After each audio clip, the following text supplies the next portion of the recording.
pact,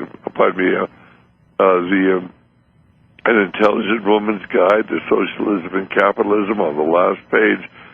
Under socialism, nobody's described it, but let me describe it for you. Under socialism, you'd be forcibly fed, housed, and clothed, whether you liked it or not. And if it were found that you were unworthy of our efforts, it might be necessary to put you to death in a kindly fashion. But while you were allowed to live, you would have to live well. That's what it's all about. And they think nothing at all about killing billions of people because they have a different worldview, because they worship a different God. Well, with that as the background and the fact that they are intentionally inflating away the value of our currency, and they're intentionally sending our jobs overseas, people wait for the jobs to come back. They're not coming back. They've been sent overseas intentionally. We've outsourced our jobs. We've outsourced our factories or offshored our factories. We've sent our wealth overseas. We've destroyed the value of our currency. Very often you'll call an answering service. You get somebody on the other end of the line who sounds like their name is Raj and they're in New Delhi, and that's because you're talking to Raj in New Delhi. He may call himself Tom, but his real name is Raj. I think that maybe one of the reasons that the attempt was made on Ross Perot's life is because of his prophecy of the giant sucking sound to the south. But the only thing he was wrong is that it was also a giant sucking sound to the east at the same time. Absolutely. The whole idea is to send our jobs to Mexico, to Brazil, to Russia, to China, and the so-called BRIC nations. They know exactly what they're doing. India, they don't want the American people to know. Right now, most of our engineering is being done in India for a third the price. Most of our architectural design is being done there. A great deal of our legal work. A lot of our medical work. They could read our CT scans and MRIs and X-rays over there at a fraction of what they can read them here. And by the miracle of electronics, get the report back. The doctor can see it in a relatively few minutes. They've got doctors over there who work for a pittance who are happy to read the X-rays and the CT scans and the MRIs. But they're in the process of destroying our industries. In fact, I was just reading an article, in the Wall Street Journal. It was talking about all the jobs coming back in Florida from overseas. In fact, there were between 6 and 8 jobs that returned from China to Florida. Amazing. 6 to 8 jobs. I kept looking. Is that 6 or 800? Is it 6 to 8,000? Is it 60 to 80,000? No, it was 6 to 8 jobs. Isn't it wonderful? Jobs are coming back from China, but more are going over all the time. They've intentionally sent our jobs overseas because they want to lower our living standards and impoverish our people. Well, let's quickly touch on what's going on in the Middle East, because you have to understand this is all planned, and we know it's planned. How do we know it's planned? Well, first of all, we know because in mid-October, and, I'm really so fortunate to sometimes be on the front lines of things, and why me, sometimes I ask, but be that as it may, in mid-October, a friend of mine named Lindsey Williams called and told me that he had just talked to his informant within the hierarchy. Now, it was a man named Ken Fromm, who had been the CEO of ARCO when he retired and was a member of the hierarchy. He wasn't all the way at the top, but he was pretty high up in this invisible government, Brotherhood of Darkness. But Ken was dying at this time. He subsequently has died. So in mid-October of last year, 2010, wife Chris, Lindsay called him, and Ken Fromm told Lindsay that within 4 to 6 months, there would be a major conflict in the Middle East. Now, Lindsay had called Ken Fromm because I had asked Lindsay to call and find out if there was going to be a war with Iran. I thought that all the things I'm hearing, sounds like there's going to be a war with Iran, but I figured that maybe they were feeding me faulty information, which they were, of course. And all the people who were supposedly my informants giving me this information from inside were lying. And Trump said, and he laughed at Lindsey. He says, Lindsey, there's not going to be a war with Syria now, partly with Iran now, but there's going to be a conflict in the Middle East in 4 to 6 months. And Lindsey kept trying to get him to say what the conflict was, and Ken wouldn't tell him. But he says the price of oil is going to go up, and there's going to be a conflict in 4 to 6 months. Well, then it was the first of the following month. That was in November of last year, 2010, where, and basically, Chris, if you want to verify what I said about Lindsey's story, I did some interviews with Lindsey the 1st of November, and he put this out on my program, all of my programs. So we got our people thinking along this line, although we didn't know what the conflict was going to be. Now then, on the 1st of November, about 10 o'clock in the evening at the House of Lords in London, at the Parliament building, a man named Lord James got up, and he was giving a dissertation. I guess everybody was getting late. It was 10 o'clock at night. We have the minutes from the Parliament, or you can check this out if you have a computer. Simply go up and put into your search engine, and you may have to go to Yahoo. They may have taken it off of Google, because Google works very closely with what I call the Brotherhood of Darkness, but it may be back up. You have to go and see it. Type in Lord James, James, Lord James, Belfast Telegraph funding terrorism. And here's the story. Lord James is up there, and he's talking along, and one of the other lords gets up and says, why would anybody come to you with information? You're not that important. And Lord James, being egotistical, says, well, of course I'm important. Whether you know it or not, I have funded billions of pounds to the terrorists in Ireland and in North Africa.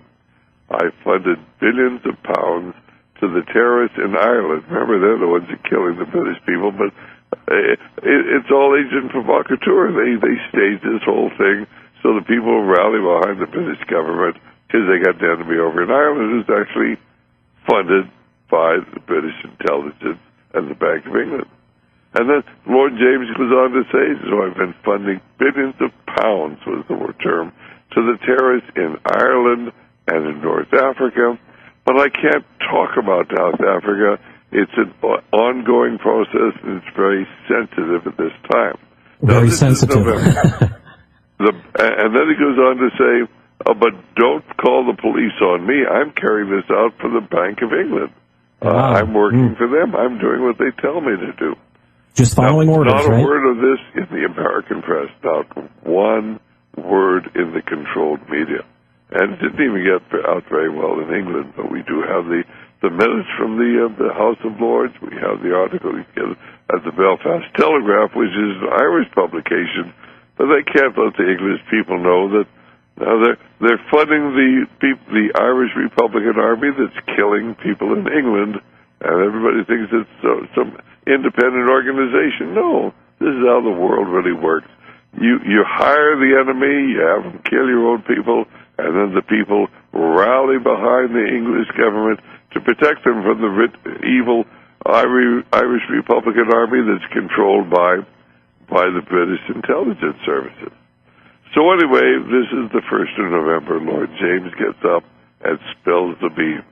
Well, then about the middle of December, we start with the revolution in Tunisia, followed by the revolution in Egypt, followed by the overthrow of the Lebanese government, and of course the Turkish government is already under the auspices of the CIA, has moved out of its alliance with the West and is moving into the radical Islamic camp. And then we have our riots in Algeria and Morocco and Jordan and Bahrain and Saudi Arabia and even some riots in Iraq and and then Syria, and then we have the revolution in Libya. It's all funded by our intelligence agencies. There's only about 1,000 rebels in Libya. Gaddafi's very popular in Libya.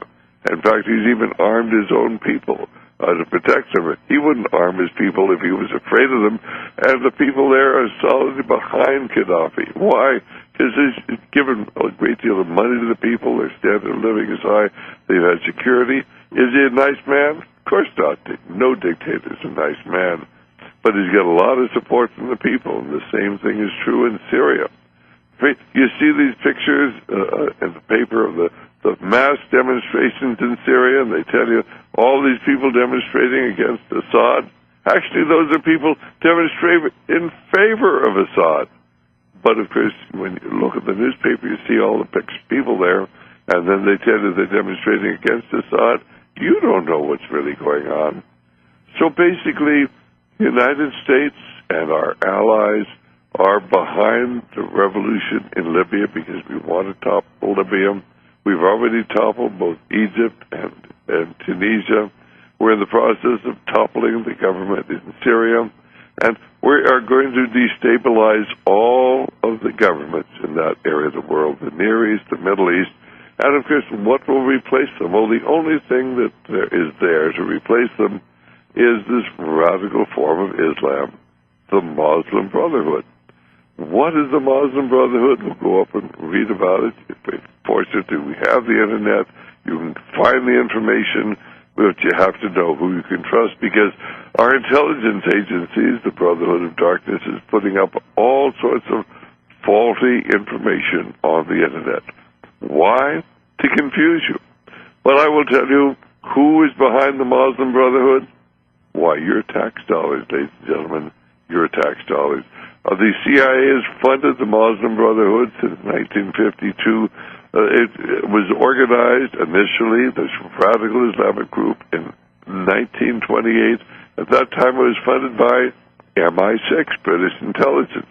And after the Second World War, of course, Great Britain was bankrupt, and of course, they transferred control of so much of this to the CIA, but the CIA and MI6 worked together. In fact, our country is run by the Council on Foreign Relations, located at 5868th Street in New York City.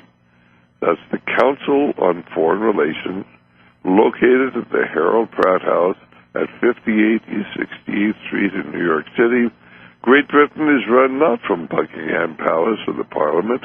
It's run from number 10, St. James Square, which is just off of Trafalgar Square in London. That is, of course, Chatham House, the Royal Institute for International Affairs. And the Royal Institute was established in 1919. The CFR was established in 1921. And both of them are fronts for the secret society that Cecil Rhodes created in 1891 to take over control of the world. And Cecil Rhodes openly wrote that it would be 100 years before his dream came to pass. But it would come to pass because he established the Rhodes Scholarships to train people in this radical form of government under the control of a ruling elite. He had the money, of course, to buy up the media, and they remained certainly under control since then. And the disciples of Cecil Rhodes' secret society dominate the Royal Institute for International Affairs and the Council on Foreign Relations today. And, of course, the CFR was outed in 1972 by Gary Allen in a little book called None Dare Call It Conspiracy. I think Gary put out either 7 or 10 million copies of the book.